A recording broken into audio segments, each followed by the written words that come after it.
Hi everyone! Today in this video I want to show you myself trying to figure out which colors I'm going to include in my watercolor palette that I'm going to take with me to an upcoming California trip.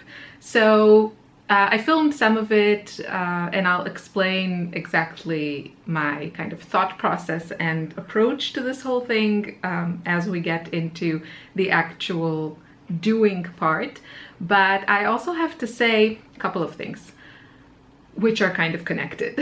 So, before I get into that, make sure you subscribe. If you enjoyed this video, give it a thumbs up. It really helps me out, and hit the notification bell so you won't miss any new videos.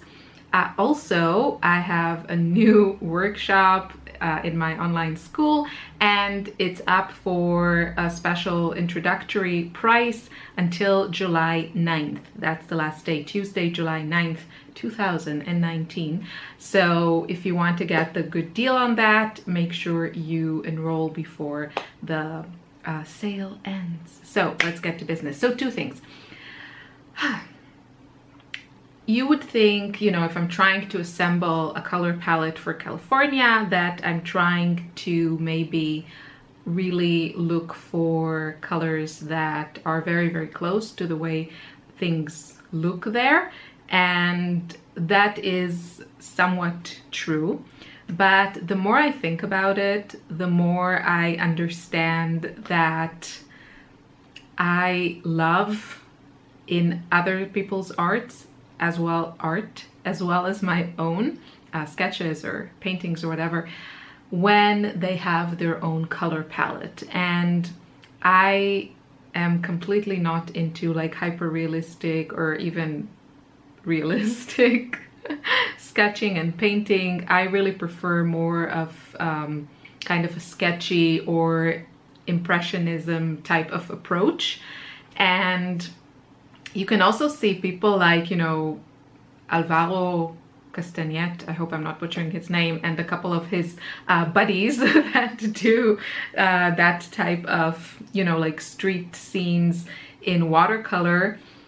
They usually have their own colors and they know how to really enhance what they see. I am totally into that. If you want things to look exactly as they are, you know, take a picture. And while I can totally appreciate the skill level that requires to paint something, sorry, hair in the lip gloss. I can appreciate the skill that requires to paint something that looks very realistic. Emotionally, it doesn't really do anything for me. I much prefer people like Alvaro Castagnet, where you can, you know, just see the artist in the painting and not just, you know, the place.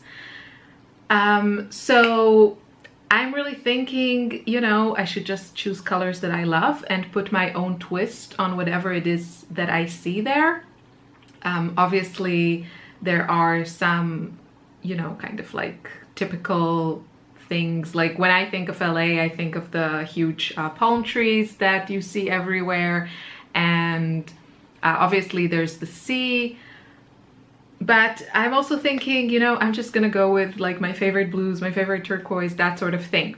But I still kind of want to just play around with it, and even just to get a little bit familiarized with the environment there. I have been to California twice actually, but the first time was like 30 years ago and the second time was 20 years ago. So it's been a long time. And obviously then, well, not obviously, but then I wasn't sketching or painting or anything.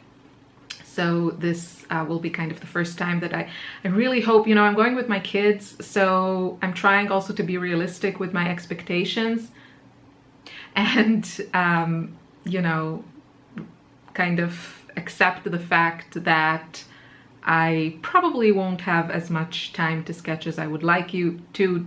Definitely not on location, maybe at night in secret in my room.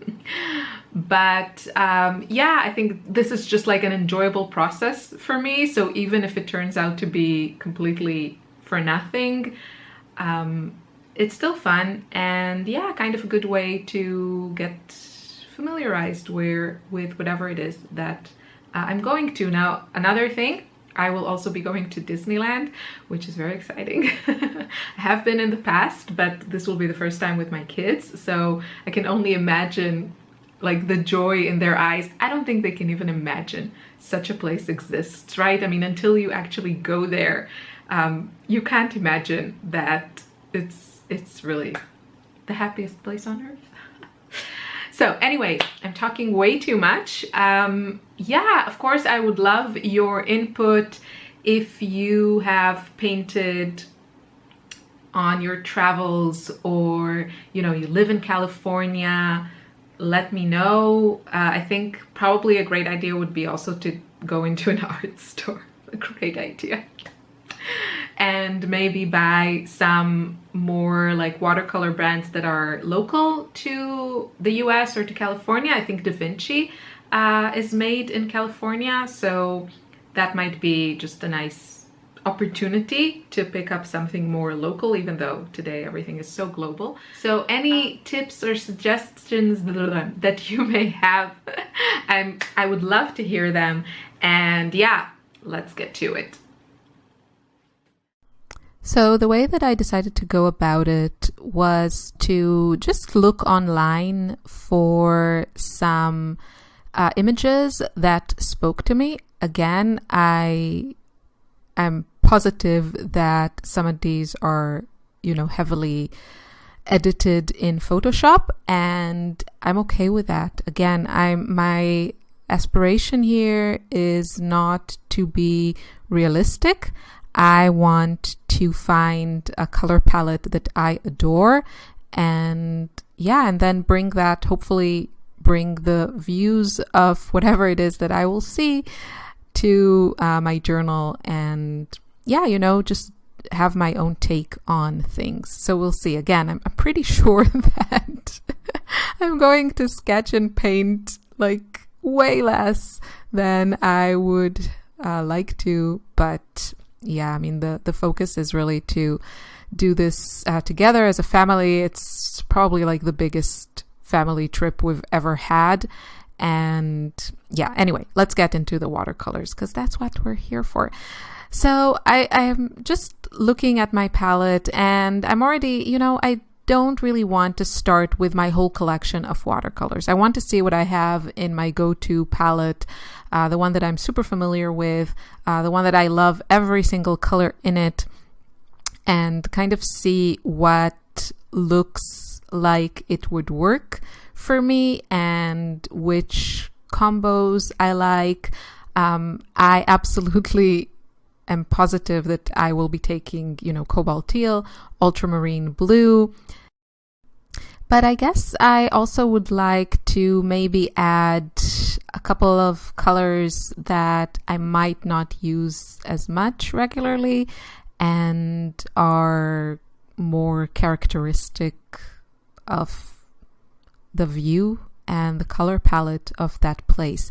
So I don't know. I mean, you know, I'm pretty sure I could take my rainbow palette and be perfectly happy with it, but I also actually would like to scale down for this. I have this travel palette. I guess it's a travel palette. I will hopefully try and put a picture here of it. I have it in my stash. I'm not a huge fan of the plastic that it's made of. It's kind of sturdy, but it also feels a bit cheap. I don't know, the finish of the palette is not very nice, but it does look very functional to me with a lot of mixing space. So I don't know, I'm torn. I do really like the palette that I took for my urban sketching experience. If you haven't seen that, then check out the video. I will link you to it here in the corner. But yeah, I don't know. We'll have to see. I'm very, very indecisive about this. So at this point, I have my rainbow palette. I have my neutral palette. I think I brought out my Daniel Smith Ultimate Mixing Palette.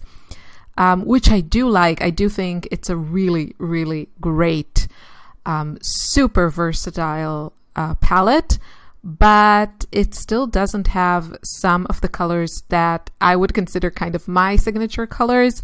And the one that popped to my mind, I have a full review of that set on my channel, so you can see the colors in it. But it's a great selection, but there's no cobalt teal, there's no cobalt violet, and there's no Naples yellow. And I feel those three are kind of a must-have extension to me of any kind of regular ready-made palette. So yeah. Now I'm looking a bit at some dark colors. I really think I need to stock up on some Moon Glow because I'm running low. I don't know what came over me last time I bought it. I bought a 5 milliliter tube, which is ridiculous. So, question. Does anyone know kind of a dupe for Moon Glow? I'm just wondering. I do have a color from Aquarius Watercolors. They are Polish. I have it in a pan, not a tube, that is very similar, but I'm wondering if another brand has something similar to that. I think that's for me what is, I'm just going on a bit of a sidetracking here because it's kind of boring to talk about what I'm doing because I'm just kind of testing colors. But for me, I think with colors like, I don't know, ultramarine blue or even cobalt teal, which I adore, I really feel that if you go with a really great brand that you're happy with, you know, the consistency of their paints, it's kind of hard to go wrong, or the differences are quite small anyway in my experience. And what I love to explore in each brand is actually the unique colors that they have. And, you know, Daniel Smith is like the biggest example, or the most obvious example for this, because they have all their like permatech and mineral based and precious stones and all those gorgeous, gorgeous colors, which I think are a beautiful addition to anyone's palette. Okay, moving on. So this was this whole process is quite experimental for me. Again, I would love your input, and if you have painted in your travels or something like that, then please let me know what worked for you, if you made any kind of preparation for it. So I'm trying to kind of do some mini sketches here, super, super basic, just to test out some color palettes within my palette, I guess, something that would fit a certain time of day or a certain area. So we have there, I think it's the Santa Monica Pier or something, something like seaside. Another thing I wanted to ask, if you have made it this far, thank you. I am also looking for that perfect orange. I guess it's like an orange, right? It's like this deep, earthy, like metally orange that one would choose to paint the Golden Gate Bridge. We will also be in San Francisco. And I don't know, I really feel like I want a color that would capture the color of that bridge. So I would love to hear your suggestions about it. A word about these sketches. I don't know. I mean, do you do like these really small, like thumbnail sketches? I really feel that maybe pencil is not the way to go here for me, or I should learn to do softer washes because I go in with a lot of paint and then you kind of lose the pencil lines.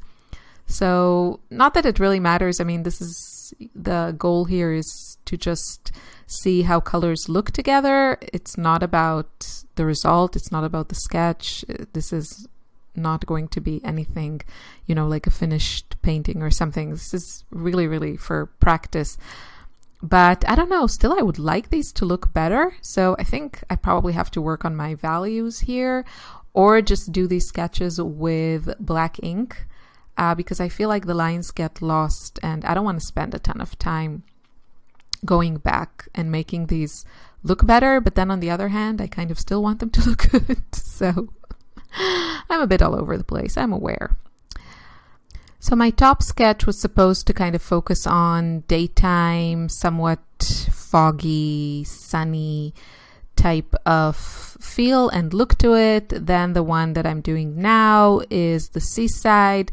I definitely think I went a bit too strong on the turquoise here. I think I need to blue it up a little bit or tone it not down, but just make it bluer. Yeah, and then I was trying also to do like sunset, night, yeah, kind of sunset mood. I really like those photos that I found online that have more of like a pinky, purplish type of look. And I got an orange. So just playing with that. You know, there's also the skyline of LA, like downtown LA with all the skyscrapers there. And then there are also those trees that are very, I would say, LA to me. Beverly Hills and all that. I grew up on Beverly Hills 90210. I love that show. And